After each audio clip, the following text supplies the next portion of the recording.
الحمدللہ محرم الحرام کا متبرک اور مبارک مہینہ ہمارے درمیان موجود ہے۔ نواسۂ رسول سید الشہداء امام حسین رضی اللہ تعالی عنہ کی شہادت کے علاوہ بھی یہ مہینہ بڑی فضیلت اور برکت رکھتا ہے، یعنی اس واقعے سے تو اس کو نسبت ہے ہی، لیکن یہ مہینہ بہت ہی عظمت والا مہینہ ہے، اور یہ اتنی عظمت والا مہینہ ہے کہ کفار بھی حالت کفر میں اس مہینے کی تعظیم کیا کرتے تھے، لیکن نواسۂ رسول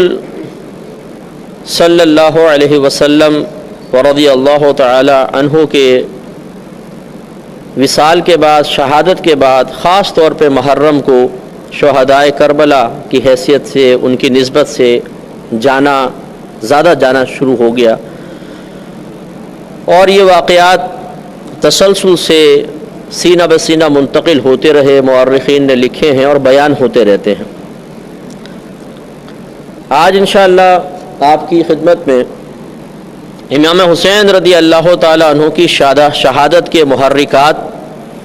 اور واقع شہادت کو مستند روایات کی روشنی میں آپ کی خدمت میں عرض کروں گا، اور ہمارے بچوں کو، ینگ جنریشن کو خاص طور پہ معلوم ہونا چاہیے کہ آخر یہ کیا معرکہ تھا، کیا وجوہات تھیں، کس وجہ سے امام حسین رضی اللہ تعالی عنہ نے اپنے پورے خاندان کو قربان فرمایا، اس کے پیچھے کون کون سی حکمتیں، کون کون سی ایسی وجوہات تھیں جس کی بنا پر آپ نے سب کچھ چھوڑ کر میدان کربلا میں تشریف لانا منظور فرمایا۔ یہ سن 60 ہجری میں امیر معاویہ رضی اللہ تعالی عنہ کا وصال ہوا تو ولی عہد کے طور پر یزید تخت نشین ہوا، اور اس میں مورخین کا بالکل اتفاق ہے، کسی نے اس میں انکار نہیں کیا کہ وہ فسق و فجور میں بہت زیادہ معروف تھا، شراب پینا، عورتوں کی طرف میلان اور کچھ اور گناہ جن میں وہ مشغول تھا، یہ بڑے معروف تھے۔ جب یہ ولی عہد بنا، اس نے تخت سنبھالا، تو اسے سب سے بڑا خطرہ جو اس وقت 3 شخصیات بڑی تھیں، ایک بلکہ 4 کہہ لیں کہ ایک امام حسین رضی اللہ تعالی عنہ، یہ سب سے اہم شخصیت تھی، دوسرے ابن عباس، تیسرے عبداللہ بن زبیر، اور چوتھے عبد الرحمن بن ابو بکر۔ یہ 4 شخصیات ایسی تھیں جو مدینہ منورہ میں تھیں، اور اس کو خوف تھا کہ اگر ان 4 نے میری فوری طور پہ بیعت، پھر یہ ہو سکتا ہے کبھی بھی لوگ ان کی بیعت کر لیں اور میرا یہ تمام معاملہ کھٹائی میں پڑ جائے اور میری حکومت ہاتھ سے جاتی رہے۔ لہذا اس نے ولید بن عقبہ جو اس وقت مدینہ کا گورنر تھا، اس کو پیغام بھیجا، اطلاع بھیجی کہ والد کا انتقال ہو گیا اور میں ولی عہد بن چکا ہوں، اور تم فوراً سے پیشتر ان نفوس قدسیہ سے میری بیعت لو اور ان کو کہیں نکلنے مت دینا۔ اس نے فوراً ان نفوس قدسیہ کے پاس پیغام پہنچایا کہ میں آپ سے ضروری بات کرنا چاہتا ہوں۔ حضرت عبداللہ بن زبیر رضی اللہ تعالی عنہما تو معاملہ فوراً ہی سمجھ گئے تھے، آپ مکۃ المکرمہ کی طرف ہجرت فرما گئے، لیکن حضرت امام حسین رضی اللہ تعالی عنہما نے اس کے پاس جانے کا فیصلہ کیا تو آپ کو کہا گیا کہ آپ تھوڑا سا احتیاط سے جائیے، ایسا نہ ہو کہ نقصان پہنچائے۔ آپ نے فرمایا کہ مجھے کچھ بھی نہیں کر سکتا۔ آپ گئے اور اس نے آپ کی حسب توقع یزید کی بیعت کی دعوت دی۔ آپ نے ایک دن سوچنے کا ٹائم لیا اور آپ واپس تشریف لائے، اور ہم مشاورت سے یہی بات طے پائی کہ اس فاسق و فاجر کی اطاعت، اس کی بیعت کرنا قطعاً مناسب نہیں ہے، لہذا یہ خاندان رسالت آج رات ہی مکۃ المکرمہ کی طرف ہجرت کر جائے گا۔ لہذا جب سب سو گئے تو تہجد کے وقت میں، جو خاص ہم تہجد کا وقت کہتے ہیں، سحر کا ٹائم تھا، اس میں یہ خاندان رسالت یہ تو ساری رات جاگے رہے، اور اس وقت انہوں نے خاص طور پہ کوچ کا پروگرام بنایا۔ امام حسین رضی اللہ تعالی عنہما سرکار کی بارگاہ میں حاضر ہوئے، روضہ اطہر پر حاضر ہوئے اور اجازت طلب کی کہ نانا جان ساری صورتحال آپ کے سامنے ہے اور اب مجھے مکۃ المکرمہ کی طرف جانا ہے، آپ مجھے اجازت مرحمت فرمائیں، اور اشک بار آنسو آنکھوں کے ساتھ آپ مکے کی طرف روانہ ہو گئے۔ اور راتوں رات آپ مکے میں پہنچے. جب آپ وہاں پہنچ گئے تو یزید نے مکے پر اپنا ایک لشکر بھیجا تاکہ ابن زبیر رضی اللہ تعالیٰ عنہ کو اور امام حسین کا ساتھ کچھ معاملہ کیا جائے اور ان کو گرفتار کیا جائے. وہاں معرکہ ہوا. عبداللہ ابن زبیر نے اس جنگ میں باقاعدہ حصہ لیا، لیکن امام حسین رضی اللہ تعالیٰ عنہ اس میں ابھی ایک طرف رہے اور یزیدی لشکر کو شکست ہوئی اور یہ واپس چلا گیا. تو اب یہ اس سے جو مکے کے لوگ تھے ان کا اور حوصلہ افزائی ہوئی یزید کے خلاف اور یزید کی پریشانیوں میں اضافہ ہوا. دوسری طرف امام حسین رضی اللہ تعالیٰ عنہما کے پاس کوفہ سے بہت سارے خطوط آئے کوفیوں کے کہ آپ یہ یزید فاسق ہے، فاجر ہے اور یہ اس وقت زبردستی تخت نشین ہو چکا ہے اور ہم میں سے بہت سے اس کو قبول نہیں کرتے ہیں، تو آپ فوراً سے پیشتر آئیے، ہم آپ کی بیعت کریں گے، آپ کی اطاعت کریں گے اور آپ یہاں پر آ کے ہم سے بیعت لے کر اس کے خلاف کچھ معاملہ کیجیے. ایک عرضی آئی، دوسرا خط، تیسرا خط، چوتھا خط، حتیٰ کہ جب بعض خطوط میں یہاں تک جملے لکھ دیے گئے کہ اگر آپ نہیں تشریف لائے تو میدان محشر میں ہم اللہ کی بارگاہ میں آپ کے لیے گرفت کا سامان پیدا کر دیں گے کہ ہم نے نواس رسول کی خدمت میں اپنی وفاداریاں پیش کی لیکن انہوں نے اس کو قبول نہ کیا، تو پھر آپ کیا جواب دیں گے؟ تو امام حسین رضی اللہ تعالیٰ عنہما نے باہم مشاورت کی کہ اس میں کیا معاملہ کرنا چاہیے. تو اکثر نے آپ کو یہی مشورہ دیا کہ آپ کو نہیں جانا چاہیے. یہ کوفی جو ہیں ان کی بے وفائی بڑی معروف ہے، مشہور ہے. ایسا نہ ہو کہ آپ وہاں پہ تشریف لے کر جائیں اور یہ آپ کے ساتھ چھوڑ دیں اور بھاگ جائیں، تو پھر آپ کے لیے اور خاندان رسالت کے لیے بڑے مسائل پیدا ہوں گے. بعض نے کہا اگر آپ جانا ہی چاہتے ہیں تو عورتوں بچوں کو نہ لے کر جائیں، آپ چلے جائیں، چند رفقا کو ساتھ لیں اور آپ جا کر وہاں پہ دیکھیں، بات چیت کر لیں. امام حسین رضی اللہ تعالیٰ عنہما نے جو فیصلہ کیا تھا کہ مجھے جانا چاہیے، اس میں ایک تو یہی تھا کہ آپ کے دل میں خوف خدا تھا کہ اگر میں نہ جاؤں اور میدان معاشر میں میرے نانا جان مجھ سے یہ کہیں کہ جب میری امت مشکل میں تھی ایک فاسق و فاجر شخص ان پر مسلط تھا اور لوگ اس سے نجات بھی چاہتے تھے اور آپ کو پکارا گیا تو آپ نے کیوں مدد نہیں کی. تو اس لیے یہ خوف اتنا آپ کے دل میں جاں گزی ہو گیا کہ آپ نے جانے کا فیصلہ کیا. لیکن جب سمجھایا گیا تو آپ نے اپنے چچا زاد بھائی مسلم بن عقیل رضی اللہ تعالی عنہ سے کہا کہ آپ ایسا کریں کہ پہلے جائیں اور کوفیوں سے میرے نام پر بیعت لیں، انہیں میرے وکیل بن کر جائیں، اور پھر مجھے آپ بتائیے گا کہ واقعی وہ آپ کا ساتھ دے رہے ہیں اور یزید کے خلاف وہ کھڑے ہونے کے لیے تیار ہوں گے تو میں آتا ہوں، ورنہ پھر میں ٹھیک ہے رک جاؤں گا. مسلم بن عقیل یقیناً لڑنے تو گئے نہیں تھے، تو آپ ایک دو رفقا کے ساتھ اور اپنے دو بیٹوں کے ساتھ جو چھوٹے چھوٹے ہی تھے، ایک محمد تھے، ایک ابراہیم، بعض نے کہا عبداللہ ابراہیم تھے، انہیں لے کر آپ کوفہ چلے گئے. جب آپ کوفہ پہنچے اور آپ نے حضرت امام حسین رضی اللہ تعالی عنہما کا خط دکھایا کہ مجھے انہوں نے بھیجا ہے، تو واقعی بڑا جوش تھا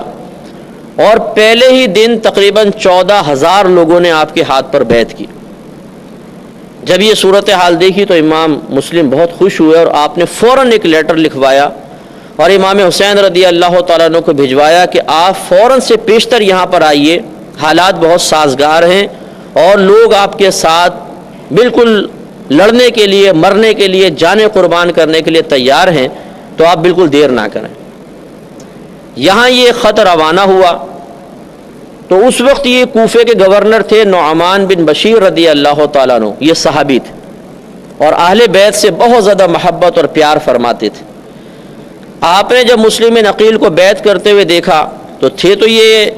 یزید کی طرف سے گورنر، لیکن صحابی تھے، اہل بیت سے محبت فرماتے تھے، تو آپ نے کوئی تعارض نہ فرمایا، ان کو روکا نہیں. تو جو یزید کے وفادار تھے وہاں پر، انہوں نے نعمان بن بشیر رضی اللہ تعالیٰ عنہ کی شکایت فوراً یزید کے دربار تک پہنچائی کہ یہ تو روک ہی نہیں رہے، اور اگر اسی طریقے سے تیزی کے ساتھ لوگ امام حسین رضی اللہ تعالیٰ عنہ کی بیعت کرتے رہے تو ایک وقت ایسا آئے گا کہ تیرا ساتھ دینے والا ایک بھی کوفے میں نہیں ہوگا. تو یزید نے فوراً عبداللہ بن زیاد کو، جو ابن زیاد کے نام سے معروف ہے اور بڑا ہی فاسق و فاجر اور اہل بیت سے بہت بغض اور دشمنی رکھنے والا شخص تھا، اور اس وقت یہ بصرہ کا حاکم تھا. اسے آفر کی کہ اگر تو جا کر اس فتنے کو دبائے تو میں تجھے کوفے کی گورنری بھی دے دوں گا, بصرہ کا بھی حاکم رہے اور کوفے کا بھی رہے, لیکن جا کے اس فتنے کو دبا دے. اس نے فوراً اپنے بھائی کو اپنا وکیل بنایا, اپنا نائب بنا کے وہاں چھوڑا, اور فوراً وہ راتوں رات کوفہ پہنچ گیا. اور اس نے امام حسین رضی اللہ تعالیٰ عنہ کی محبت جاننے کے لیے طریقہ یہ اختیار کیا کہ بالکل ایسا لباس پہنا جیسے عربوں کا ہوتا ہے, حجازی لوگ پہنتے ہیں. یہ مکہ مکرمہ اور مدینہ منورہ کے رہنے والوں کو اہل حجاز کہا جاتا ہے. تو حجازی لباس میں اندر داخل ہوا اور کپڑا اس طرح آگے ڈال لیا اور شہر کے اندر رات میں داخل ہوا. اب چونکہ کوفی لوگ انتظار کر رہے تھے کہ شاید ابن رسول امام حسین رضی اللہ تعالیٰ عنہ تشریف لانے والے ہیں اور یہی امام حسین ہیں, تو ان سب نے اس کے فوراً ہاتھ چومنے شروع کر دیے, اس کا والہانہ استقبال کرنا شروع کر دیا. اور اس نے بھی بتایا نہیں کہ میں کون ہوں, بس منہ ڈھک کے رکھا, رات میں آیا تھا, اندھیرے ہوتے تھے گلیوں کے اندر, اتنی روشنی نہیں تھی. تو وہ اس کا استقبال والہانہ کرتے رہے, اور دلی دل میں یہ خیال لاتا رہا کہ یقیناً امام حسین کی ایک پاور یہاں بن چکی ہے. حتیٰ کہ یہ چلتا چلتا نعمان بن بشیر رضی اللہ تعالیٰ عنہ کے محل کے پاس پہنچا. تو نعمان بن بشیر رضی اللہ تعالیٰ عنہ نے بھی سمجھا کہ یہ امام حسین ہی ہیں, تو انہوں نے دروازہ اندر سے بند کیا اور اوپر سے کھڑے ہو کر کہا کہ اے ابن رسول, میری محبت آپ کے ساتھ ہے, میں اہل بیت سے محبت کرتا ہوں, لیکن میں کوفیوں کو جانتا ہوں. اگر آپ یہاں قیام فرمائیں گے تو کوئی بعید نہیں کہ کچھ دیر بعد یہ آپ کا ساتھ چھوڑ دے, تو آپ کے لیے نقصان کا باعث ہوگا. تو میرا مشورہ یہ ہے کہ آپ فوراً واپس سے لے جائیں. اب نیچے ابن زیاد, اس نے کپڑا ہٹا دیا اور کہا کہ دروازہ کھولو فوراً, مجھے یزید نے بھیجا. یزید کا لیٹر دکھایا, نعمان بن بشیر رضی اللہ تعالیٰ عنہ کو فوراً معزول کیا, اور اس نے فوراً مسلم بن عقیل رضی اللہ تعالیٰ عنہ کی گرفتاری کے وارنٹ جاری کر دی. مسلم بن عقیل رضی اللہ تعالیٰ عنہ ایک امیر شخص تھے, ہانی ان کا نام تھا, ان کے ہاں ٹھہرے ہوئے, ہانی بن عروہ ان کے ہاں ٹھہرے ہوئے تھے. تو اس نے کسی بڑی ترکیب کے ساتھ, کیونکہ وقت بھی کم ہے تو میں قلیل تھوڑا سا واقعہ کر کے عرض کرتا ہوں, کہ کسی طریقے سے اس نے تصدیق کروائی کہ واقعی مسلم بن عقیل وہاں ہیں, اور پھر اس نے اپنے آدمی بھیج کر آپ کو گرفتار کروایا. ویسے تو آپ گرفتار نہ ہوئے, جب یزیدی آئے تو آپ نے بڑا مقابلہ کیا, تو اس نے دوسری چال یہ چلی کہ یہ پیغام بھجوایا کہ اگر آپ میرے ساتھ بیٹھ کر آرام سے گفتگو کریں گے تو اس سے کوئی نہ کوئی حل نکل آئے گا, تو آپ ہم سے جنگ نہ کریں. کیونکہ خاندان رسالت سے مقابلہ کرنا یہ عام لوگوں کے بس کی بات نہیں تھی. وہ ایسے خاندان کے تربیت یافتہ تھے کہ جو ان کے سامنے آتا تھا دشمن, تو اس کو ایسے کاٹ کے رکھ دیتے تھے جیسے گاجر اور مولی کو کاٹ دیتے. مسلم بن عقیل رضی اللہ تعالیٰ عنہ چونکہ ایک مومن ہے, اور مومن بڑا سادہ لو ہوتا ہے, سادہ دل والا ہوتا ہے, آپ نے اس کے پیغام کو امن کا پیغام سمجھتے ہوئے قبول فرمایا اور آپ تشریف لے گئے. اور جانے سے پہلے اپنے دونوں بچوں کو وہاں کے قاضی تھے, قاضی شرح, ان کے پاس رکھوا دیا اور آپ تشریف لے گئے. اس نے اپنے محل کے دروازوں کے پیچھے آدمی کھڑے کیے ہوئے تھے, جیسے ہی آپ داخل ہوئے انہوں نے اچانک وار کیا اور مسلم بن عقیل رضی اللہ تعالیٰ عنہ کو شہید کر دیا, گردنیں کاٹ دی گئی. اور یہ روایت میں آتا ہے کہ جب حضرت مسلم بن عقیل رضی اللہ تعالیٰ عنہ اس کے ابن زیاد سے ملنے کے لیے جا رہے تھے, اس وقت ایک روایت کے مطابق کم و بیش 40,000 کوفیوں نے آپ سے بیعت کر لی تھی, 40,000 نے. لیکن جب آپ چلے تو ابن زیاد کا اتنا خوف تھا, اور ایک روایت کے مطابق اس نے ایک واز کیا کہ اگر کسی نے مسلم بن عقیل کا ساتھ دیا تو تم جانتے ہو کہ آل بیت سے میری اور میرے باپ کی دشمنی کتنی شدید تھی, اور میرے باپ نے بصرہ میں آل بیت سے محبت کرنے والے کسی کو نہیں چھوڑا, تو تمہاری عورتیں بھی بیوہ ہو جائیں گی, تمہارے بچے یتیم ہو جائیں گے, اور تمہاری گردنیں کاٹ کے تمہارے سروں کو کوفے کے چوک میں لٹکایا جائے گا. تو لوگ گھبرا گئے, ڈر گئے, خوف زدہ ہو گئے.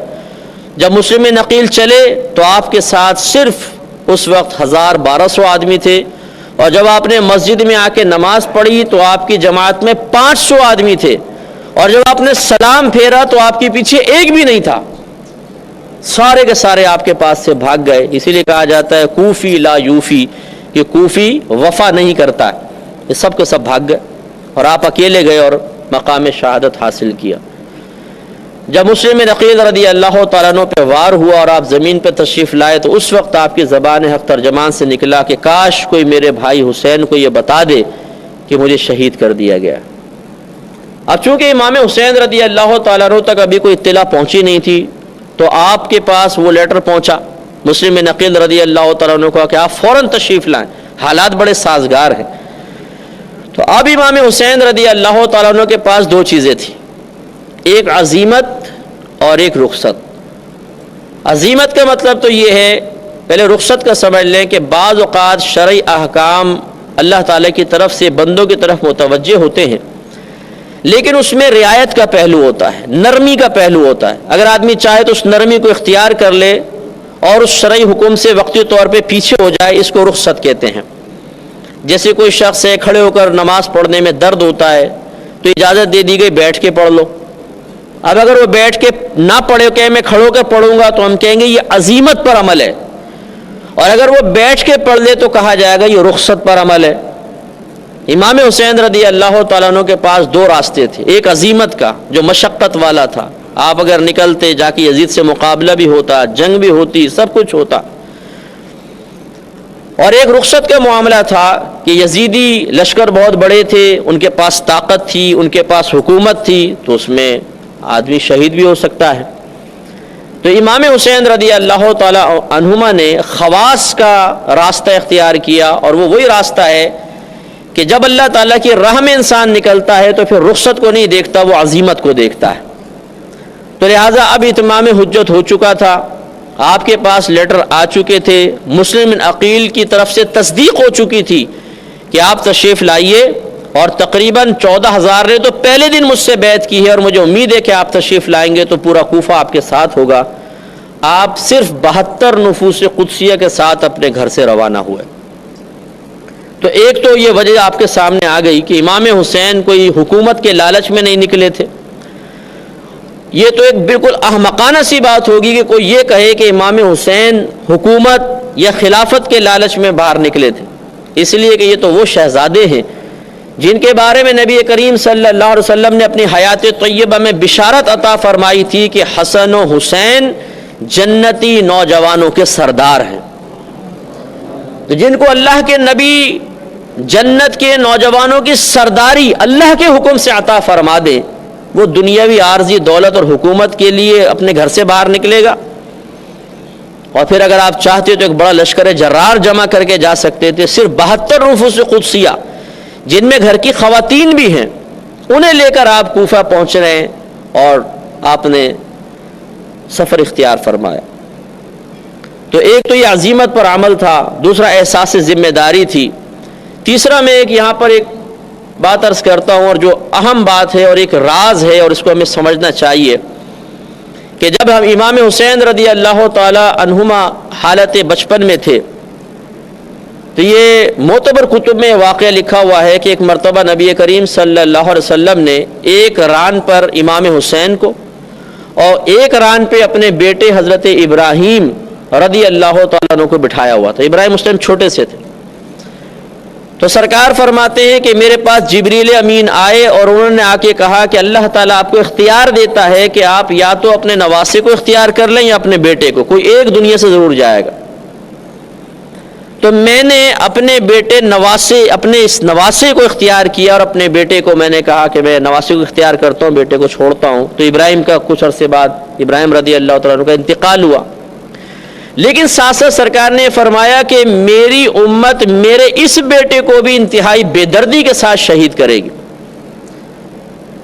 اور ام سلمہ رضی اللہ تعالی عنہا کو سرکار نے ایک مٹی دی اور کہا کہ یہ اپنے کسی شیشی وغیرہ میں ڈال لینا، جب یہ مٹی خون بن جائے تو سمجھ جانا کہ میرے اس بیٹے کو شہید کر دیا گیا۔ اور ابن عباس رضی اللہ تعالیٰ عنہما سے مروی آپ فرماتے ہیں کہ امام حسین رضی اللہ تعالیٰ عنہ کی شہادت، آپ کے واقعات آپ کی بچپن سے مشہور ہو گئے تھے۔ سرکار نے بشارت دے دی تھی کہ میرے اس بیٹے کو شہید کیا جائے گا۔ اور تہذیب و تہذیب اٹھا کے آپ پڑھ لیجئے، بڑی معتبر کتاب ہے، اس میں یہ لکھا ہے صراحتاً کہ نبی کریم صلی اللہ علیہ وسلم نے ارشاد فرمایا کہ ایک وقت آئے گا کہ میرے اس بیٹے کو قریش کے آوارہ گرد نوجوان شہید کریں گے. اور یہی ہوا. سن 60 ہجری میں یہ یزید حاکم بنا ہے. سن 61 ہجری جب آیا ہے، 1 سال تقریباً اس میں نکلا کہ آپ مدینے سے مکے آئے، پھر 6-7 مہینے وہاں ٹھہرے. سن 61 ہجری کا مطلب سن 60 ہجری کا اختتام تھا اور 61 ہجری کی ابتدا تھی سمجھ لیں. تو ذوالحجہ کا مہینہ تھا. 3 ذوالحجہ کو امام حسین رضی اللہ تعالیٰ عنہ اپنے گھر سے نکلے ہیں. تو اب راز یہی ہے کہ آپ کو تو بچپن سے ہی بتا دیا گیا تھا کہ آپ کو شہید ہونا ہے. حتیٰ کہ امام حضرت علی رضی اللہ تعالی عنہ جب ایک سفر سے واپس آ رہے تھے تو ایک جگہ آپ نے پڑاؤ ڈالا، پوچھا یہ کون سی جگہ ہے؟ بتائے میدان کربلا ہے. تو آپ رونے لگے اور خیمے سے باہر آ کے آپ نے فرمایا کہ میری اولاد کو اس مقام پر شہید کیا جائے گا کیونکہ نبی کریم صلی اللہ علیہ وسلم نے مجھے بتایا. تو یعنی اتنی معروف چیز تھی. تو امام حسین رضی اللہ تعالیٰ عنہ یہ جانتے تھے کہ اب عمر کا وہ حصہ آ چکا ہے جس میں نبی کریم صلی اللہ علیہ وسلم کی میرے بچپن میں دی گئی خبر کی باقاعدہ ایک عملی شکل نظر آنے والی ہے. وہ کیسے رکتے؟ اور پھر آپ دیکھیے کہ اگر روکنا ہی مقصود ہوتا تو اللہ تعالیٰ کے نبی اللہ کی بارگاہ میں دعا کرتے کہ یا رب کریم اس کی شہادت کا معاملہ ختم فرما دے، میرے بچے کو کوئی بے دردی سے شہید نہ کرے. حضرت علی رضی اللہ تعالیٰ عنہ دعا کر دیتے کہ اللہ تعالیٰ میرے بچے کو شہادت اس طرح بے دردی سے نہ مارا جائے. بی بی فاطمہ رضی اللہ تعالیٰ عنہ دعا کرتی، لیکن کسی نے دعا نہیں کی، اس لیے کہ وہ خاندان رسالت اللہ کی رضا پر راضی تھا کہ اگر اللہ کا ازلی فیصلہ ہی یہ ہے کہ ہمارا خاندان میدان کربلا میں اپنی جانیں قربان کر کے قیامت تک کے لیے ایک عظیم دین کے لیے قربانی کی مثال پیش کرنے کے لیے منتخب ہو چکا ہے، تو ہم کون ہوتے ہیں دعا کرنے والے؟ ٹھیک ہے. تو امام حسین رضی اللہ تعالیٰ عنہ بھی جانتے تھے کہ اب وہ وقت آ چکا ہے، اب وہاں پر مجھے جا کر اپنی جان اللہ تعالیٰ کے فیصلے کے مطابق قربان کرنی ہی ہے. تو گویا کہ رضا الہی کی تکمیل کے لیے آپ نے اپنی جان قربان کرنے کے لیے اپنے آپ کو پیش فرما دیا. آپ راستے میں جا رہے تھے تو اطلاع مل گئی کہ مسلم بن عقیل رضی اللہ تعالیٰ عنہ کو شہید کر دیا گیا. آپ تھوڑا سا اور آگے گئے تو یزید نے حر رضی اللہ تعالیٰ عنہ جو پہلے تو دشمن تھے بعد میں دوست بنے، ان کو 10,000 کے لشکر کے ساتھ بھیجا، بلکہ یہ بھیجا ابن زیاد نے اور کہا کہ فوراً گرفتار کرو، ان کو میرے پاس لے کر آؤ. وہ پہنچ گیا اور اس نے امام علی مقام کو بڑی عزت کرتا تھا، اہل بیت سے محبت کرتا تھا. اس نے کہا کہ دیکھیں میں مجبور ہوں کہ میں آپ کے سامنے آ کے کھڑا ہو گیا ہوں، لیکن میں بڑا مجبور ہوں، آپ میرے ساتھ ابن زیاد کے پاس چلیے. امام حسین نے فرمایا کہ یہ نہیں ہو سکتا، میں اس کے پاس جاؤں گا، مجھے پتا ہے اس کی نیت کیا ہے، میں تمہارے ساتھ نہیں جا سکتا ہوں. اتنے میں عمر بن سعد ایک اور شخص تھا جس کو ابن زیاد نے حکومت کا لالچ دیا کہ میں تجھے رے کی حکومت دے دوں گا، علاقہ تھا، تو جا. یہ حر نے اتنی دیر کیسے لگائی ہے؟ یقیناً وہ امام حسین کی تعظیم کر رہا ہے، تم فوراً جاؤ اور کوئی بات سننا نہیں، بس امام حسین کو تم نے گرفتار کرنا.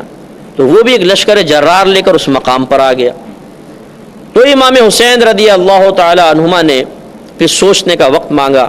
اور آپ نے ایک میدان میں خیمے قائم فرمائے. اور جب وہاں پہ لوگوں سے معلوم کیا کہ یہ کون سا مقام ہے تو انہوں نے کہا کہ یہ میدان کربلا ہے. ایک روایت کے مطابق پہلی محرم تھی اور ایک روایت کے مطابق دوسری محرم تھی جس میں امام حسین رضی اللہ تعالیٰ عنہ نے اس میدان میں خیمے قائم فرمائے. لیکن یہ تاریخ گواہ ہے کہ جب آپ کو یہ پتہ چلا یہ میدان کربلا ہے تو آپ نے فرمایا پس ہمارے شہادت گاہ بھی یہی ہے. اس رات آپ نے اپنے رفقا سے فرمایا کہ اگر تم چاہو تو چلے جاؤ، مجھے ان کے تیور خطرناک نظر آ رہے ہیں، تو ایسا نہ ہو کہ یہ حملہ کریں اور تم سب اس میں کام آ جاؤ. ان کی دشمنی میرے ساتھ ہے، میں یہاں پہ ٹھہرتا ہوں. لیکن سب خاندان والوں نے کہا یہ کیسے ہو سکتا ہے کہ ہم آپ کا ساتھ چھوڑ کے چلے جائیں، ہم آپ کے لیے جانیں قربان کر دیں گے. اسی تمام پس و پیش کے اندر تقریباً 7 دن مزید گزرے اور 9 محرم الحرام کا دن آیا. 9 محرم الحرام، اسی بات چیت میں گفتگو میں. تو جب یہ اتنا لمبا عرصہ گزرا تو پھر اور ان کو تشویش ہوئی ابن زیاد وغیرہ کو، انہوں نے مزید لشکر بھیجا، اور شمر ایک کمبخت تھا بہت، وہ بھی اس لشکر میں موجود تھا، اور اس نے آ کے مشاورت کی اور طے یہ پایا کہ نہر فرات پہ 500 سوار کھڑے کر دیے جائیں، خاندان رسالت کو ایک قطرہ پانی نہیں ملنا چاہیے۔ اور یہ پانی بند ہونے کا واقعہ 3 دن تک رہا، 3 دن تک آپ لوگوں کا پانی بند رہا، حتیٰ کہ 9 محرم الحرام آیا اور اس میں باقاعدہ پھر جنگ کا آغاز ہونا تھا۔ لہذا جب 10ویں کا دن آیا ہے 10 محرم الحرام، جس میں خاندان کے اکثر لوگ شہید ہونے تھے، تو اس میں پھر یہ طے ہو چکا تھا کہ اب کل تو جنگ ہونی اس رات امام حسین رضی اللہ تعالی عنہما نے یزیدیوں کے لشکر سے کہا کہ مجھے ایک رات کم از کم ہمیں سکون سے عبادت کرنے دو، اس میں میں رات پہ حملہ نہ کرنا، اور میں چاہتا ہوں کہ میں اپنے رب سے مناجات کروں۔ ان کے دل میں خیال آیا کہ ٹھیک ہے آپ کریں۔ وہ پوری رات آپ نے اللہ سے مناجات کرتے ہوئے، عبادت کرتے ہوئے گزاری، اور رات میں پھر اپنے خاندان والوں سے خطاب فرمایا کہ دیکھو ابھی بھی موقع ہے، اگر تم چاہو تو 2 کر کے ادھر ادھر نکل جاؤ، رات کا اندھیرا ہے، تمہیں کوئی نہیں پکڑے گا، قریبی گاؤں میں جانا اور وہاں سے اپنے گھروں کو چلے جانا، تم مجھے یہاں پہ اکیلا چھوڑ دو۔ کسی نے بھی جانے کا اقرار نہ کیا، اور ہر ایک نے کہا کہ ہم دین کے نام پہ اپنی جانیں قربان کریں گے۔ لہذا جب صبح ہوئی اور مارکے کا آغاز ہوا تو پیر در پہ خاندان رسالت کے افراد شہید ہوتے چلے گئے، پہلے دیگر افراد جو محبت کرنے والے تھے، پھر خاندان رسالت، اور پھر خاص طور پر حضرت امام حسین رضی اللہ تعالی عنہما کے گھر والوں میں سے علی اکبر آگے بڑھے۔ علی اکبر جوان تھے، ماشاءاللہ بڑے خوبرو جوان تھے، اور ان کی مشابہت نبی کریم صلی اللہ علیہ وسلم سے بہت زیادہ تھی، بڑے خوبصورت نوجوان تھے۔ آپ گھوڑے پر بیٹھے، تلوار لگائی، پہلے امام حسین رضی اللہ تعالیٰ عنہ نے فرمایا کہ میں جاتا ہوں، کہا کہ نہیں بابا جان، جس کا بیٹا جوان ہو تو باپ کیوں جائے گا، میں جاتا ہوں۔ اس وقت حضرت امام حسین کی تاریخ کے مطابق جو تاریخ نگاروں نے لکھا ہے، عمر مبارکہ تھی 56 سال 5 ماہ 5 دن، اور وہ لکھتے ہیں کہ ایک بال بھی آپ کا سفید نہیں ہوا تھا، ایک بال بھی سفید نہیں تھا، ایسے خوبرو جوان نظر آتے تھے۔ بیٹا گیا اور جا کے حملہ کیا، اور زبردست حملہ کیا، ایسا حملہ کیا کہ جس طرف جاتے تھے صفے کے صفے الٹ دیتے تھے، اور کسی میں ہمت نہیں ہوتی تھی کہ سامنے آئے، جو سامنے آیا اس کو گاجر مولی کی طرح کاٹ دیا۔ تو اب یہ ابن زیاد اور یہ عمر بھی، یہ عروہ بن سعد، یہ سب بڑے پریشان ہوئے کہ کیا کریں۔ اب ابن زیاد تو خیر اپنے وہاں سے کمانڈ کر رہا تھا، کوفہ کے اندر بیٹھا ہوا تھا، یہاں شمر تھا اور عروہ یہ ابن سعد تھا۔ تو طے یہ ہوا کہ کہا کہ چاروں طرف سے حملہ کرو، اس کو گھیر لو، اس نوجوان کو، اگر ایک ایک کر کے آتے رہے تو پورا لشکر بھی اگر آ جائے گا تو یہ قابو میں آنے والا نہیں۔ چاروں طرف سے حملہ ہوا، حضرت نے ایسا حملہ کیا کہ جتنے آتے تھے سب کو گاجر مولی کی طرح کاٹ دیا کرتے تھے، زبردست قسم کا معرکہ ہوا، لیکن 3 دن سے حلق میں قطرہ پانی نہیں پہنچ رہا ہے، تو پیاس کی وجہ سے نڈھال ہو گئے، اور واپس والد صاحب کے پاس آئے اور کہا کہ ابا جان اگر ایک گھونٹ پانی مل جائے تو پھر دیکھیں میں ان کے ساتھ کیا کرتا ہوں۔ تو امام حسین رضی اللہ تعالی عنہما نے ایک روایت کے مطابق اپنی انگوٹھی ان کے منہ میں رکھی تو سیرابی آ گئی، اور ایک روایت کے مطابق اپنی سوکھی زبان ان کے منہ میں رکھی تو ان کو تراوٹ حاصل ہو گئی، اور پھر آپ گئے اور پھر حملہ کیا، لیکن اب کی دفعہ ظالموں نے چاروں طرف سے تیر برسائے، بزدلوں نے پتھر مارے دور سے۔ اب اندازہ کریں کہ خاندان رسالت کا ایک چشم و چراغ جس کی شکل مبارکہ نبی کریم صلی اللہ علیہ وسلم سے ملتی ہوئی ہو، اور وہ نوجوان خوبرو نوجوان کھڑا ہو اور چاروں طرف سے پتھر مارے جا رہے ہوں اور تیر برسائے جا رہے ہوں، کتنا دردناک منظر ہوگا آپ اندازہ کریں۔ پاگل کو بھی پتھر مار رہا ہوتا ہے تو ہمارا دل پسیج جاتا ہے، اور ہم کہتے ہیں یار ایسا نہ کرو، بیچارے کیوں مار رہے ہو، اس کی ٹانگ دیکھو لنگڑا کے چل رہا ہے۔ اور یہاں پر آل رسول پہ حملہ کیا جا رہا ہے، کوئی پتھر یہاں آ کے لگتا ہوگا، کوئی ناک پہ آ کے لگتا ہوگا، کوئی ہونٹوں پہ لگتا ہوگا، کوئی کندھے پہ لگتا ہوگا، کوئی سینے پہ آ کے لگتا ہوگا۔ آپ اندازہ کریں کہ بغض، کینہ اور بدبختی کا عالم کیا تھا کہ ان کے ہاتھ رک نہیں رہے تھے، حتیٰ کہ شہزادے زمین پہ تشریف لیا، اور ان ظالموں نے آگے بڑھ کے تلواروں کے ایسے وار کیے کہ جسم کو چھلنی چھلنی کر دیا۔ اور آپ کی زبان سے یا ابتاہ نکلا، اے میرے والد۔ حضرت امام حسین رضی اللہ تعالیٰ عنہ آگے بڑھے۔ اچھا، اور وہاں پہ میدان میں فقہاء نے لکھا ہے، مفسرین نے لکھا کہ گرد اتنی تھی کہ امام حسین کے آگے اتنی گرد چھا گئی تھی کہ پتہ نہیں چل رہا تھا آگے کیا ہو رہا ہے۔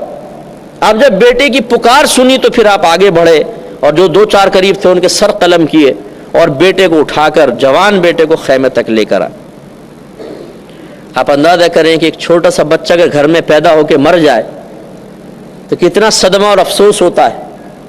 اگر لڑکا ہو تو اور زیادہ ہوتا ہے، حالانکہ بچی بھی بہت پیاری ہوتی ہے، کہ لڑکا مرے تو۔ اور ایک بیٹا جس کو 18-19 سال تک جوان کیا ہو، بالکل جوان بیٹا، اور اسے سے بے دردی کے ساتھ شہید کیا گیا ہو کہ یہاں زخم ادھر زخم، کوئی جسم کا حصہ نہ چھوڑا ہو کہ جہاں زخم نہ ہو گئے ہوں، تو اس باپ کے دل کے درد کا عالم کیا ہوگا۔ لہذا مورخین نے لکھا ہے کہ جب آپ اس کو لے کر آئے ایک بھی بال سفید نہیں تھا، لیکن اتنا صدمے سے نڈھال ہوئے کہ جب آپ ان کو لٹا کر انہوں نے دم توڑا ہے آپ کے ہاتھ میں، اور اللہ کی رضا پر راضی رہتے ہوئے دم توڑا ہے، تو آپ کی داڑھی اور سر کے بال سفید ہو گئے تھے۔ اتنا صدمہ، اتنا غم تھا امام حسین رضی اللہ تعالیٰ عنہ۔ آپ خیمے میں گئے، اب بیویاں جو تھیں صبر و تحمل کے پہاڑ تھے، انہوں نے اس موت پر، اس شہادت کے اوپر بڑا صبر کا مظاہرہ کیا اور اللہ کی رضا پر راضی رہنے کا عندیہ دیا۔ تو بی بی امام حسین رضی اللہ تعالیٰ عنہ کی زوجہ نے کہا کہ یہ ظالم ایسے ہیں کہ انہوں نے پانی بند کر رکھا ہے، یہ چھوٹے علی اصغر ہیں، بالکل دودھ شیر خوار بچے تھے، کہ ان کو لے کر جائیں اور کم از کم اس بچے کے لیے آپ پانی مانگ لیں ان سے کہ یہ اس بچے کو تو پانی پلا دیں۔ یہ ظالم ہیں ٹھیک ہے، لیکن شاید اس بچے کو دیکھ کر کم از کم اس بچے کے لیے تھوڑا بہت پانی دے دیں۔ علی اصغر رضی اللہ تعالیٰ عنہ چھوٹے سے تھے، اب زبان نکالتے تھے، پیاس کی وجہ سے روتے تھے، بلکتے تھے، نہ ماں کے دودھ اتر رہا ہے بھوک اور پیاس کی کمی کی بنا پر، اور نہ پانی مل رہا ہے۔ امام حسین رضی اللہ تعالیٰ عنہما اپنے بچے کو لے کر باہر گئے اور آپ نے ارشاد فرمایا کہ اے ظالموں، میرے نانا جان تو وہ ہیں جو حوض کوثر سے پوری امت کو اپنے مبارک ہاتھوں سے سیراب کریں گے، اور تم میرے نانا جان کے اس چھوٹے سے لختے جگر کو پیاسا مار رہے ہو، تو کم از کم تھوڑا سا پانی اس کو دو تاکہ یہ بچہ پانی پی لے۔ آپ ان کی بدبختی کا عالم دیکھیے کہ ایک کمبخت نے ایسا تیر مارا کہ سیدھا علی اصغر رضی اللہ تعالیٰ عنہ کی گردن میں آ کے لگا اور آر پار ہو گیا، اور بچے نے وہی ہچکی لی اور حضرت کے ہاتھ میں دم توڑ دی۔ آپ درد کا اندازہ کریں، ذرا تکلیف کا اندازہ کریں، اگر آپ کے میرے بچے کو خدا نہ خواستہ ہاتھ سے چھوٹ کے گرے اور گاڑی کچلتی ہوئی نکل جائے، کیا حال ہوگا۔ اور وہاں امام حسین رضی اللہ تعالیٰ عنہ جن کے نانا جان کے قدموں کی برکت سے لوگوں کو جنتیں ملیں گی، مغفرتیں ملیں گی۔ ہمارے نبی کا وجود مسعود نہ ہوتا تو نہ آپ ہوتے، نہ میں ہوتے، نہ یہ کائنات ہوتی۔ اگر ان حدیثوں کو مانا جائے کہ اللہ تعالیٰ نے ارشاد فرمایا کہ حبیب اگر اپنی ربوبیت ظاہر کرنا، اگر تجھے پیدا کرنا مقصود نہ ہوتا تو میں اپنے رب ہونے کو ہی ظاہر نہ فرماتا۔ جن کے صدقے میں پوری کائنات اللہ نے عطا فرما دی، ان کے گھر والے آج بھوکے پیاسے ہیں۔ وہ نبی جن کی انگلیوں سے چشمے جاری ہوئے تو پورے لشکر سیراب ہو گئے، آج ان کے گھر کے ایک چھوٹے سے بچے کو گلے میں تیر مار کر پیاسا مارا گیا۔ لیکن امام حسین رضی اللہ تعالیٰ عنہ کی زبان پہ شکوہ نہیں آیا، شکایت نہیں آئی، صبر کے پہاڑ رہے۔ بچے کو لا کے خیمے میں دکھایا، بچہ خاموش ہے، اضطراب نہیں ہے، بے قراری نہیں ہے،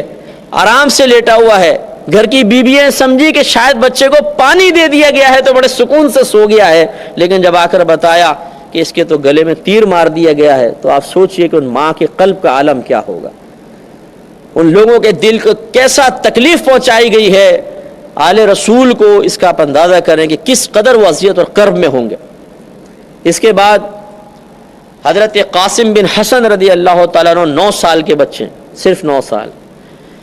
امام حسین نے ارادہ کیا کہ میں جاؤں، تو کہا کہ نہیں چچا جان میں جاتا ہوں، آپ مجھے موقع فراہم کریں۔ 9 سال کا بچہ کتنی چھوٹی سی تلوار لے کے میدان میں نکلا ہوگا۔ آدمی ویسی بچوں کو دیکھ کے کہتا ہے کہ چھوڑو یار، چھوٹا بچہ ہے، کیا ماریں اور کیا پیٹیں، لیکن ان ظالموں نے جنہوں نے علی اصغر کے گلے میں تیر مار دیا، اس بچے کو کیا چھوڑتے، 2 منٹ میں اس کو بھی شہید کر دیا۔ اب امام زین العابدین اور جن سے آج جو جتنے بھی سید ہیں وہ آپ کی نسل سے ہیں، یہ بیمار تھے اور بہت زیادہ بیمار ہو گئے تھے، بخار بہت زیادہ تھا، جسم میں نقاہت تھی، کئی دن کے فاقے بھی تھے، پیاس پانی تو 3 دن سے بند کیا ہوا تھا، تو یہ اپنے پاؤں پہ صحیح کھڑے بھی نہیں ہو پا رہے تھے، جسم پہ لرزہ تھا۔ تو کہا کہ بابا جان اب مجھے اجازت دیں کہ میں اپنی جان کو قربان کروں۔ امام حسین رضی اللہ تعالیٰ عنہما نے فرمایا کہ نہیں بیٹا، اب اللہ تعالیٰ کا فیصلہ یہی ہے کہ میرا وقت شہادت آ گیا ہے، میں جاؤں گا اور تم عورتوں کے پاس رہو، مجھے اللہ کی رحمت سے یقین ہے کہ تم سے ہی اب ہماری نسل آگے چلے گی۔ بیٹے کو وہاں چھوڑا اور پھر حضرت امام حسین رضی اللہ تعالیٰ عنہما تیار ہوئے۔ اب آپ غور کیجئے کہ چشم فلک کتنی حیرت کے ساتھ یہ نظارہ دیکھ رہا ہوگا کہ وہ نانا جان جنہوں نے ان لبوں کو چوما ہے، امام حسین کے پیشانی کو چوما ہے، یہ اگر سجدے میں آ کے سرکار کے کندھے پہ بیٹھ جائیں تو سرکار اپنے سجدوں کو طویل کر دیں۔ آج وہ مقام شہادت حاصل کرنے کے لیے ہزاروں کے سامنے اکیلا جا رہا ہے۔ آپ نے امامہ رسول آپ کے پاس تھا، وہ اپنے سر پہ باندھا، اور حضرت علی رضی اللہ تعالیٰ عنہ کی تلوار لی، حمزہ رضی اللہ تعالیٰ عنہ کی زرہ آپ کے پاس تھی، وہ باندھی، اور آپ گھوڑے پہ سوار ہوئے اور میدان میں تشریف لے آئے۔ آپ نے وہاں پر آ کے ایک وعظ کیا اور اتمام حجت کے لیے ان سب کو سمجھایا کہ اے لوگوں ذرا غور کرو، تم کس کو مار رہے ہو؟ آخر تمہاری میری دشمنی کیا ہے؟ میں نے کون سا ایسا غلط کام کیا ہے کہ آج تمہارے سامنے کھڑے ہو اور مجھے قتل کرنے کے در پہ ہو؟ سوچو کہ جب تم میدان محشر میں میرے نانا جان کے سامنے پہنچو گے تو کس منہ سے شفاعت کا سوال کرو گے؟ اس لیے مجھے پہچانو، میں نواسہ رسول ہوں، اور کم از کم مجھ سے تعارض نہ کرو، اور یہ نہ کرو اپنی آخرت برباد مت کرو۔ لیکن وہ ایسے ظالم تھے، اتنے خبیث قسم کے لوگ تھے کہ انہوں نے کہا کہ لمبا وعظ و نصیحت نہ کریں، ہمیں آپ کا وعظ و نصیحت نہیں چاہیے، مقابلہ ہوگا۔ آپ کو میں نے بتایا تھا کہ حر بھی ان کے ساتھ تھا۔ جب یہ امام حسین رضی اللہ تعالیٰ عنہما کی شہادت کا وقت آیا، اس سے کچھ عرصے پہلے، یعنی کچھ ٹائم وقت پہلے، یہ اس طرف آیا۔ اب دیکھیں، جس کو اللہ تعالیٰ کرم فرمائے، جس کو ہدایت عطا فرمائے، اس نے آ کر کہا کہ اے امام حسین، میں آپ سے معذرت چاہتا ہوں، اگر میں آپ کو جانے دیتا اور کچھ اور راستہ نکال لیتا تو شاید آج یہ صورتحال نہ آتی، اور مجھے بڑا افسوس ہے اور بہت صدمہ ہے کہ تمام معاملات ہو رہے ہیں، کیا میرے لیے بخشش اور نجات کا کوئی راستہ ہے؟ امام حسین رضی اللہ تعالیٰ عنہ نے فرمایا کہ اگر تو ان کا ساتھ چھوڑ دے اور ہمارا ساتھ دے تو میں تجھے اپنے نانا جان کی شفاعت کا وعدہ دیتا ہوں، اور انشاءاللہ اللہ تعالیٰ تیری بخشش و مغفرت کرے گا۔ اس نے اسی وقت حضرت امام حسین کی طرف سے ان لوگوں کو للکارا اور کہا کہ اے لوگوں، میں جہنم چھوڑ کے جنت کی طرف آ گیا ہوں، اور میں تمہیں بھی دعوت دیتا ہوں کہ ہمت کرو اور اس طرف آ جاؤ۔ لیکن بدبختی، وہ بھی لڑے اور وہ بھی شہید ہوئے۔ اب یہ آخری مارکا تھا، امام حسین رضی اللہ تعالیٰ عنہ اکیلے ہیں،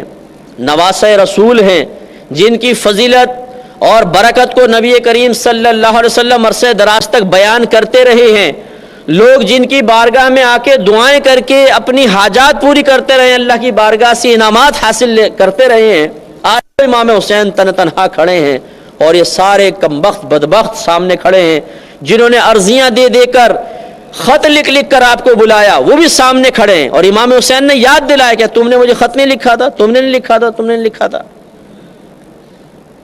وہ صاف انکاری ہو گیا، ہم نے کہاں لکھا تھا۔ ایک آگے بڑھا، اس نے کہا زیادہ وعظ و نصیحت کرنے کی ضرورت نہیں، تم بہت بڑے بنتے ہو، اب دیکھنا ہم تمہیں کیسے پیاسا مارتے ہیں۔ آپ نے فرمایا اللہ تجھے پیاسا مارے۔ کہتے ہیں کہ ایسی امام حسین کی یہ زبان سے نکلنے والے الفاظ تھے کہ اس کو سخت پیاس محسوس ہوئی، وہ پیچھے ہٹا، اور وہ مشکے کی مشکے پانی پی جاتا تھا، لیکن اس کی پیاس نہیں بجھتی تھی، حتیٰ کہ ایسی پیاس کی حالت میں ایڑی رگڑ رگڑ کے مر گیا۔ ایک دوسرا آگے بڑھا، معذاللہ صبح معذاللہ بدتمیز تو بہت تھے، کہنے لگا کہ عنقریب تم جہنم کی آگ میں جلو گے۔ امام حسین رضی اللہ تعالیٰ عنہ نے فرمایا کہ میں نہیں، انشاءاللہ تو جلے گا۔ تو امام حسین کے خاندان والوں نے خندق کھودی تھی جس میں آگ لگائی ہوئی تھی، جیسی آپ نے فرمایا تو اس کو گھوڑا بتکا اور اس کو اپنے اوپر سے پھینکا، وہ گرا، اس کا پاؤں زین میں پھنس گیا، اور وہ تیزی سے چلتا ہوا اس خندق کے اوپر سے گزرا، یہ خندق کے اندر گیا، گھوڑا آگے نکل گیا اور جل کے اسی وقت ہلاک ہو گیا۔ تو مورخین نے لکھا ہے کہ اللہ تعالیٰ کی عطا سے امام حسین رضی اللہ تعالیٰ عنہما کو مستجاب الدعوات بنایا گیا تھا۔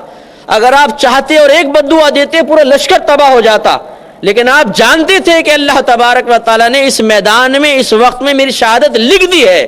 تو پھر آپ نے اپنی شہادت کو ٹالنے کے لیے اور اس وقت سے باہر نکلنے کے لیے، اس مشکل سے باہر نکلنے کے لیے کوئی دعا نہیں کی اور اس لشکر کو تباہی کے لیے دعا نہ فرمائی۔ یہ اللہ کی رضا پر راضی رہنے کی ایک عظیم مثال ہے۔ اب وہی ہوا، پہلے ایک آیا اس کو مارا، دوسرا آیا اس کو مارا، تیسرا آیا اس کو مارا۔ خاندان رسالت کا شیر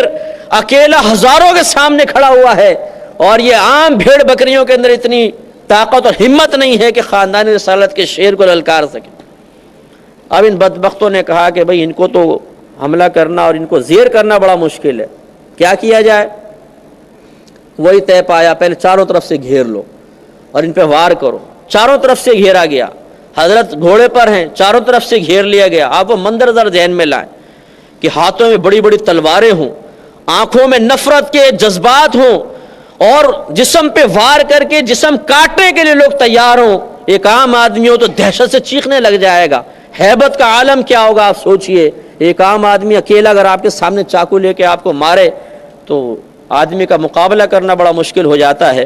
لیکن قربان جائیے امام حسین رضی اللہ تعالیٰ عنہ کی جرأت پر، شجاعت پر، بہادری پر، اور خاندان رسالت سے ملنے والے شجاعت کے اس فیض پر کہ آپ نے ان سے مقابلہ فرمایا اور ان کو سب کو تتر بتر کر دیا۔ طے یہی ہوا کہ ایسے قابو میں نہیں آئیں گے، ان پہ تیر برساؤ۔ دور سے کھڑے ہو کے کمبختوں نے چاروں طرف سے گھیر کے اتنے تیر مارے کہ جسم کا کوئی حصہ ایسا نہیں تھا جس میں تیر نہ لگا، اور حضرت گھوڑے سے زمین پہ تشریف لے آئے۔ بلڈ نکل رہا تھا، کوئی چہرے پہ لگا ہوا ہے، کوئی سینے پہ لگا ہوا ہے، کوئی ہاتھوں پہ تیر لگا ہوا ہے، عجیب صورت ہے۔ اور ان بدبختوں نے جیسی آپ تشریف لائے آگے بڑھ کے تلواروں سے وار کر کے آپ کو مکمل طور پہ شہید کر دیا۔ اور پھر ایک بدبخت نے آگے بڑھ کر ایک شمر کے بارے میں آتا ہے کہ شمر نے، اور ایک سنان بن انس کا نام آتا ہے کہ ان دونوں میں سے کسی ایک نے آگے بڑھ کر امام حسین کی گردن پہ ایسا وار کیا کہ سر مبارکہ علیحدہ کر دیا۔ اور یزید نے جو یہ حکم دیا اور ابن زیاد کو مقرر کیا، اس نے قیامت تک کے لیے اپنے چہرے کو سیاہ کر لیا، اور امام حسین رضی اللہ تعالیٰ عنہ نے اس دین کے لیے قربانی دیتے ہوئے ایک ظالم اور فاسق و فاجر کے سامنے سر اطاعت خم نہ کرتے ہوئے اپنے دین کو قیامت تک کے لیے زندہ کر لیا۔ تو الحمدللہ اس واقعے میں ہمارے لیے بڑا درس ہے، بہت نصیحت ہے۔ ہمیں صرف ان واقعات کے انداز سے ہی نہیں سننا چاہیے، اور صرف کسی کے بیان کرنے کے انداز پہ غور و تفکر کر کے اس کو اچھا یا اور کسی اور زاویے سے نہیں دیکھنا چاہیے کہ یہ جی اچھا بیان تھا، جی برا بیان تھا، جی بہت مزہ آیا، جی نہیں آیا، بلکہ اصل ہونا یہ چاہیے کہ ہم ان واقعات سے درس حاصل کریں۔ امام حسین رضی اللہ تعالیٰ عنہ اللہ کے دین کے لیے گھر سے نکلے، ہمیں بھی نکلنا چاہیے۔ آپ نے میدان میں جانے کے باوجود سامنے ظالم کھڑے، کبھی نماز قضا نہیں فرمائی، ہمیں بھی سوچنا چاہیے۔ آپ نے ہر مقام پہ سچ بولا، کبھی جھوٹ نہیں بولا، دھوکہ نہیں دیا، کسی طریقے سے بزدلی کا مظاہرہ نہیں کیا، ہمیں بھی اس کو اختیار کرنا چاہیے۔ اور آپ نے اپنے خاندان والوں کی قربانی خود دین کے لیے پیش کر کے قیامت تک کے لیے اپنے دین کو زندہ کیا، ہمیں بھی کم از کم کچھ قربانیاں اپنے دین کی خاطر دینی چاہیے۔ اللہ تعالیٰ سے دعا ہے کہ رب کریم اس واقعے سے درس حاصل کرتے ہوئے ہمیں بھی ان تمام اچھے نکات کو اپنانے، ان اچھی چیزوں کو اپنی زندگی پر عملی طور پہ نافذ کرنے کی توفیق عطا فرمائے۔